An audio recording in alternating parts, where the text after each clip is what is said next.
ഈശോമിശിഹായ്ക്ക് സ്തുതിയായിരിക്കട്ടെ. ആത്മീയ ഭോജ്യത്തിൽ ഇന്ന് നാം വിചിന്തനം ചെയ്യുന്നത് ഒരു ആർച്ച് ഡീക്കൻ വിശുദ്ധ വിൻസെൻ്റ്, അദ്ദേഹത്തിൻ്റെ ജീവിതത്തിലുണ്ടായ അത്ഭുതകരമായ ഒരു കാര്യമാണ്. തൻ്റെ മുറിവിൽ സൗഖ്യമുണ്ടായത്, മുറിവിലൂടെ ഒഴുകിയ രക്തത്തിന് അനേകർക്ക് സൗഖ്യം കൊടുത്ത ഒരു സംഭവം വിശുദ്ധ വിൻസെൻറ്റിൻ്റെ ജീവിതത്തിൽ നമുക്ക് കാണാൻ പറ്റും. 2 ആർച്ച് ഡീക്കന്മാർ, വലിയ സഹനം ഏറ്റെടുത്തവർ, എന്നാൽ അവർക്ക് വൻ കാര്യങ്ങൾ ചെയ്യാൻ പറ്റി. ഈ ലോകത്തിന് അവർ നൽകിയ സംഭാവന വളരെ വലുതാണ്. ഇതിലൊരാളാണ് ആർച്ച് ഡീക്കൻ വിൻസെൻറ്റും, മറ്റൊരാളാണ് ആർച്ച് ഡീക്കൻ ലോറൻസും. AD 304 ഡയക്ലീഷ്യൻ ചക്രവർത്തിയുടെ കാലത്ത് ഡേഷ്യസ് ആയിരുന്നു ഗവർണർ. അദ്ദേഹത്തിൻ്റെ മുമ്പിലേക്ക് ആനയിക്കപ്പെട്ട 2 പേരാണ്, ഒന്ന് വലേരിയൻ മെത്രാൻ, രണ്ടാമത്തെ ആള് ആർച്ച് ഡീക്കൻ വിൻസെൻ്റ്. ഈ 2 പേരെ ഈ ഡേഷ്യസ് ഗവർണറുടെ പക്കലേക്ക് അവർ കൊണ്ടുവന്നു. അതിനുശേഷം അത് മതപീഡനം നടക്കുന്ന ഒരു കാലയളവാണ്. ഇനി അതിൻ്റെ ഭാഗമായിട്ട് അദ്ദേഹം ഓർഡർ ഇട്ടു, 2 പേരെയും പിടിച്ച് ജയിലിലടയ്ക്കുക, എന്നിട്ട് അവരെ പട്ടിണിക്കിടുക, ഒരു ഭക്ഷണം കൊടുക്കരുത്, ജയിലിൽ പട്ടിണി കിടക്കട്ടെ. അതായിരുന്നു പറഞ്ഞ്. ഏതാനും ദിവസങ്ങൾ കഴിഞ്ഞിട്ട് ഇവരെ ജയിലിൽ നിന്ന് വീണ്ടും ഡേഷ്യസ് ഗവർണറുടെ അടുത്തേക്ക് കൊണ്ടുവന്നു. നോക്കുമ്പോൾ ഇവർക്ക് ഒരു ക്ഷീണവും ഇല്ല, ഇവര് നിരുത്സാഹപ്പെട്ടതായിട്ട് കാണപ്പെട്ടില്ല, നല്ല ഊർജ്ജസ്വലതയോടെ ഇവർ 2 പേരും നിൽക്കുക. അപ്പം ഈ ഗവർണർക്ക് തോന്നി, മിക്കവാറും ഈ ജയിൽ അധികൃതർ, അവരെ നോക്കിയിരുന്നവർ, വാർഡൻ, ഇവരറിയാതെ ഫുഡ് കൊടുത്തു കാണും. എന്ന് പറഞ്ഞാൽ ഗവർണർ അറിയാതെ ഇവർക്ക് രഹസ്യമായിട്ട് ഫുഡ് കൊടുത്തു കാണും. അല്ല പിന്നെ എങ്ങനെ ഇങ്ങനെ വരും? അദ്ദേഹത്തിൻ്റെ ഓർഡർ പാലിക്കാതിരുന്നു എന്നുള്ള ആ ഒരു ചിന്തയായിരുന്നു. ഇനി ഇവരെ ഭീഷണിപ്പെടുത്തിയപ്പോൾ ഈ ആർച്ച് ഡീക്കൻ വിൻസെൻ്റ് അദ്ദേഹം പറഞ്ഞൊരു കാര്യമുണ്ട്, സത്യദൈവത്തിന് വേണ്ടി ഇതല്ല, ഇതിനേക്കാൾ വലിയ സഹനം ഏറ്റെടുക്കണമെങ്കിൽ ഞങ്ങളത് ഏറ്റെടുത്തിരിക്കും. 2 പേർക്കും വേണ്ടി ഒരു വക്താവായിട്ട് സംസാരിച്ച വ്യക്തിയാണ് ആർച്ച് ഡീക്കൻ വിൻസെൻ്റ്. ഇതിനേക്കാൾ വലിയ സഹനം ഞങ്ങൾ ഏറ്റെടുക്കണോ? അത് ഞങ്ങളുടെ സത്യദൈവത്തിന് വേണ്ടിയാണെങ്കിൽ നിശ്ചയമായിട്ട് ഞങ്ങളത് ചെയ്തിരിക്കും, സന്തോഷത്തോടെ ചെയ്തിരിക്കും. ഇത് കേട്ടിട്ട് ഡേഷ്യസ് കുപിതനായി. അദ്ദേഹം ഓർഡർ ഇട്ടു, സാധാരണ രീതിയിലല്ല, അസാധാരണമായ രീതിയിൽ ഇവനെ പീഡിപ്പിക്കണം. മെത്രാനെ നാട് കടത്തി, വലേരിയൻ മെത്രാനെ നാട് കടത്തി. എന്നിട്ട് ഈ ആർച്ച് ഡീക്കനെ എന്തോ ഒരു കൊളുത്ത്, ഇരുമ്പ് കൊളുത്തുകൊണ്ട് അവൻ്റെ ശരീരം എല്ലാം വരഞ്ഞു.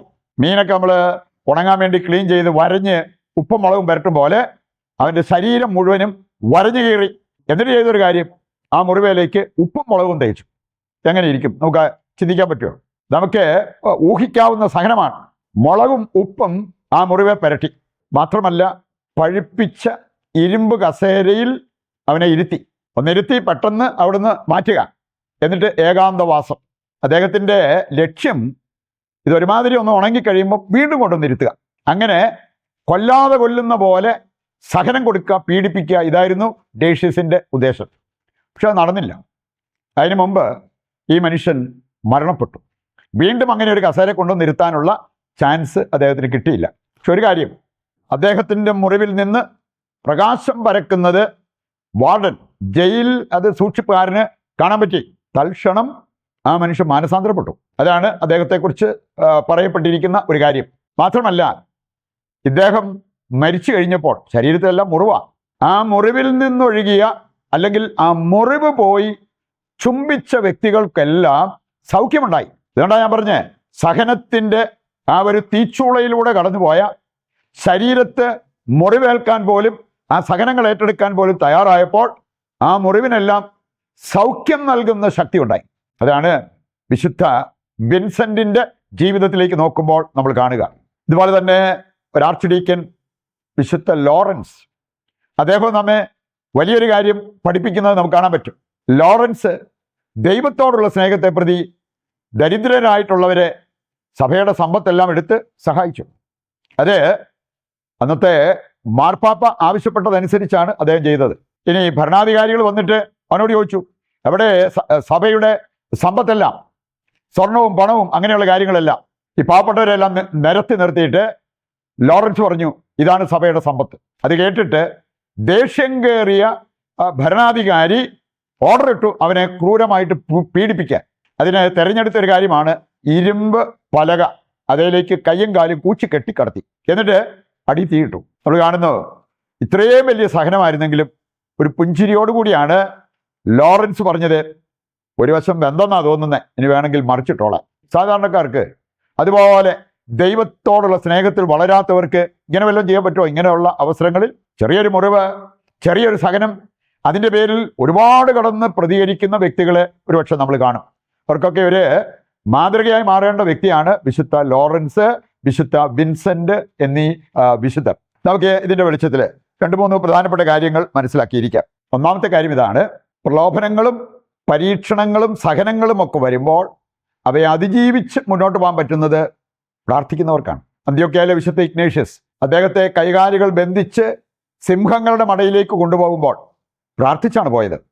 അതുകൊണ്ട് അദ്ദേഹം വിളിച്ചു പറയുന്നുണ്ട്, ഈ ഇരുമ്പ് ചങ്ങല പവിഴമാല പോലെ എനിക്ക് അനുഭവപ്പെടുന്നു എന്ന്. രണ്ടാമതൊരു കാര്യം, സ്നേഹത്തിൽ വളർന്നവർ സഹനത്തിൽ തളരില്ല.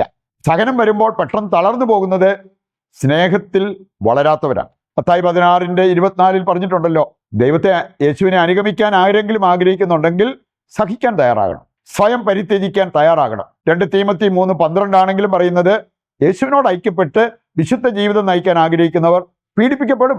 ആ സഹനം മുന്നിൽ കണ്ടുകൊണ്ട് വേണം ഈ ഒരു യാത്ര നമ്മൾ തിരിക്കാൻ എന്നുള്ളത് കർത്താവ് നമ്മെ ഓർമ്മിപ്പിക്കുകയാണ്. അവസാനമായിട്ട് നമ്മൾ ചിന്തിക്കുന്നത്, സഹിച്ച് തെളിഞ്ഞവരിലാണ് കൃപ പ്രകടമായത്. ഇപ്പോൾ കാണുന്നുണ്ട്, പത്രോസിന് ജയിലിൽ കിടക്കേണ്ടി വന്നു.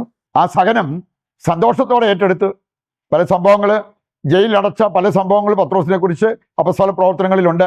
5:19 നമ്മൾ കാണുകയാണ്, ദൂതൻ വന്ന് ജയിലൊക്കെ തുറന്ന് പത്രോസിനെ വിളിച്ചുണർത്തി പുറത്തു കൊണ്ടു നിർത്തുന്നത്. 12-ാം അധ്യായം വായിച്ചാലും ഇതുപോലെ ഒരു സംഭവം കാണാൻ പറ്റും. ഇതുപോലെ സഹിച്ച് ആ സഹനത്തിലൂടെ വളർന്നവരിലാണ് ഒരുപാട് ദൈവത്തിൻ്റെ കൃപ, അസാധാരണമായിട്ടുള്ള പല കാര്യങ്ങളും അവരിലൂടെ ലോകത്തിന് ലഭിച്ചിട്ടുള്ളത്. ഈ ഒരു ബോധ്യം നമുക്കുണ്ടെങ്കിൽ തീർച്ചയായിട്ടും സഹനത്തിലൂടെ നമുക്കും ഈശോയിലേക്ക് കൂടുതൽ അടുക്കാൻ പറ്റും. അത്ഭുതകരമായ കാര്യങ്ങൾ നമ്മുടെ ജീവിതത്തിൽ നിറവേറും. ഒരു സുഖജീവിതമല്ല, സുഖം ജീവിതം തിരഞ്ഞെടുത്തവർക്കൊക്കെ മുട്ടം പണിയാണ് കിട്ടിയത്. ആ വഴിക്കല്ല നമ്മൾ പോകേണ്ടത്. യഥാർത്ഥ ക്രിസ്തീയ ജീവിതം, സഹനങ്ങൾ മുന്നിൽ കണ്ടുകൊണ്ടുള്ള ഒരു ക്രിസ്തീയ ജീവിതം. അതിനു വേണ്ട കൃപയ്ക്കായി പ്രതിഷ്ഠാ ജപത്തിൽ പങ്കുചേർന്ന് നമുക്ക് പ്രാർത്ഥിക്കാം. ദൈവത്തിൻ്റെ വചനത്താൽ നമ്മുടെ ഹൃദയങ്ങളെ നമ്മൾ നിറച്ചു. നമുക്കിനി ദിവ്യകാരുണ്യത്തിൻ്റെ ആശീർവാദത്തിനായിട്ട് ഒരുങ്ങാം. നമ്മുടെ എല്ലാ ആവശ്യങ്ങളും, നമുക്ക് ആർക്കെല്ലാം വേണ്ടി പ്രാർത്ഥിക്കാനുണ്ടോ അവരുടെ ആവശ്യങ്ങളും ദൈവകരങ്ങളിൽ ഏൽപ്പിച്ചുകൊണ്ട് താഴ്ന്ന സ്വരത്തിൽ കർത്താവിനെ സ്തുതിച്ച് ദിവ്യകാരുണ്യത്തിൻ്റെ ആശീർവാദം സ്വീകരിക്കാം. യേശുവേ നന്ദി, യേശുവേ സ്തുതി, ഹല്ലേലൂയ ഹല്ലേലൂയ, യേശുവേ ആരാധന, യേശുവേ നന്ദി.